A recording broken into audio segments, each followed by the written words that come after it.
Hi everybody, it's Coach Atara. We have coming up on Sunday, we have the Jewish holiday of Rosh Hashana, the Jewish New Year. And although I normally talk about health and fitness topics as a coach, I wanted to say a little bit about Rosh Hashanah and the process of Rosh Hashanah, because I think it has a lot of relevance to coaching and what I do and see with clients, but hopefully it will also be something that a lot of you can relate to.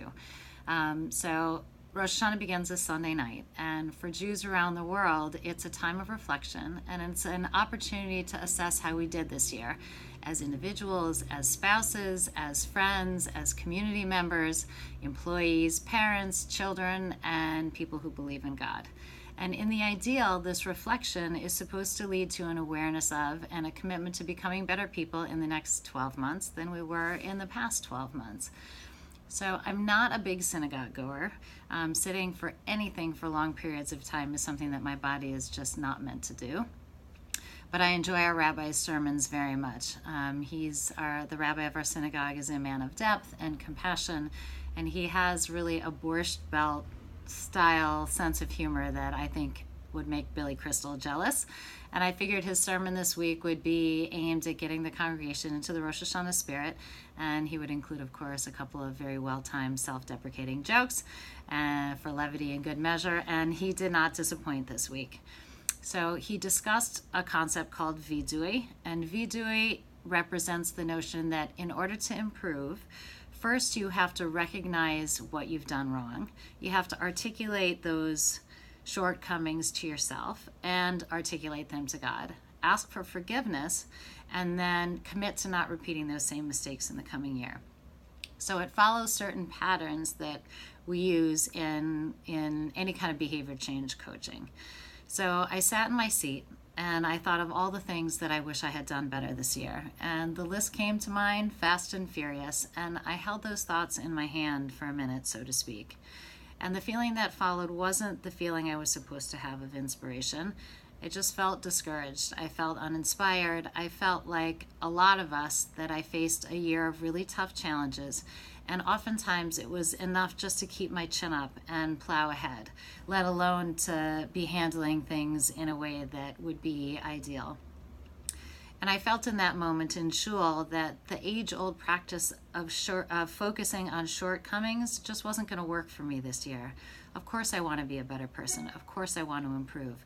But the make myself feel bad in order to be better way just wasn't going to work. So what's a girl to do? What's next then? So then it dawned on me, and I decided to flip the question on its head. Instead of asking myself what I did wrong this year, I asked myself instead, as I sat in my seat, what did I do right this year? What are challenges that I faced that I responded to in a godly way? What did I respond to in a way that was both self-respecting of me and respecting of others? Because to me, that's a real litmus test of godly behavior. It has to satisfy the requirements both of self-respect and of other respect. So I tried to list in my mind what I had done right this year, even in difficult situations. So unlike the negative thoughts, the positive ones did not come fast and furious, and kind of felt a little bit like looking around a crowded room for the couple of people that I know and feel comfortable around. I certainly accomplished a ton this year, but accomplishment isn't what the teshuvah process is all about. It's really about the finer points of life, in particular the way we treat ourselves and others and the thought processes that lead to those choices. So although it was harder for me to come up with what I did right than what I did wrong, it felt so much better to be asking the right question. It just felt more positive. It just felt more life-affirming. And focusing on my successes is like a flashing neon sign that's pointing me towards what I should be doing more of in the coming year, as opposed to what I should be doing less of. It felt more proactive to me. And it also helped me to focus on what I want on my list for next year when I, please God, in a year from now, look back, and when I reflect on my successes instead of my shortcomings. So if my list is too short this year, how can I make that list of things that I'm proud of longer next year? So I see this action-oriented approach work in my coaching business also. Clients come to me with behaviors that they want to change. And while there's always some discussion of current status and challenges, the weekly goals that we set together are forward thinking, they're positive, and they're actionable. So the goals aren't focused on refraining or abstaining, they're focused on doing. For example, instead of a client setting a goal that she won't eat sugar for a week, we set a goal that she'll commit to eating 3 servings of fruits or vegetables a day. Positive, forward thinking, action oriented. So instead of setting a goal to not hit snooze 6 times in the morning instead of getting up and working out, we'll set a goal that the client will get up and work out 3 times a week for 30 minutes, for example. Again, positive, actionable, and forward thinking. So it works with coaching, so I kind of had this feeling that it should work with spiritual goals as well. There's another argument for focusing on the positive instead of focusing on the negative for this generation in particular as a motivator for change. Our generation is unquestionably more fragile and less resilient than previous generations. We've never experienced hunger, we haven't experienced war or plague or invasion or true poverty. We're used to being comfortable, and we're always seeking new ways to be even more so.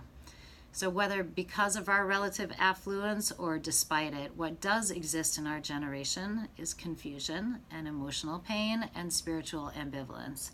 There's like a kind of universal insecurity, and it's made so much worse by kind of this fake happiness and fake success that's like plastered all over the social media and really plagues this generation. We have so much, and at the same time, we lack a deep sense of self and a deep sense of security. And the pain of that lack is exquisitely real, and it's far too common. So for all of our material wealth and comfort, people are suffering, but they're suffering in their minds instead of in their bodies. And I believe that for this generation, focusing people to look at all their mistakes, even for the noble cause of righting them, feeds into the negative feelings that we have that lead to unproductive behavior in the first place. The power of positivity and warmth and love, in my opinion, is what's going to heal this generation and bring them closer to God. It doesn't mean not asking the tough questions. It means asking the right questions. So I often ask clients to write down the inner dialogue that plays in their head throughout the day, highlighting the thoughts that they have about themselves. And once it's on paper, I ask them to look at them, read them, and then I ask if they would ever say some of those things that they say to themselves about themselves to someone else. And the answer is always, of course not. Like, I would have nobody around me. I would insult everybody around me. And I always say to them, if you wouldn't say that to someone else, you shouldn't say that to yourself either. Those thoughts create your feelings about yourself, which lead to how you treat other people. So the self-dialogue in our modern heads is very critical, and it's often judgmental or it's a little harsh. And that dialogue can lead to depression, anxiety, inertia, and that leads to less than ideal choices in any number of areas. So while tradition has its place, I feel the most effective way in this day and age to facilitate spiritual health is to meet people where they're at instead of where we think they should be. So this year, let's ask a different question. Instead of asking what we've done wrong, let's focus on what we've done right and work towards doing more of it. There's an expression in Hebrew, Ivdu es Hashem b'simcha. You're supposed to serve God with joy. So let's encourage a positive inner dialogue and then step back and watch the magic happen. Shana Tova.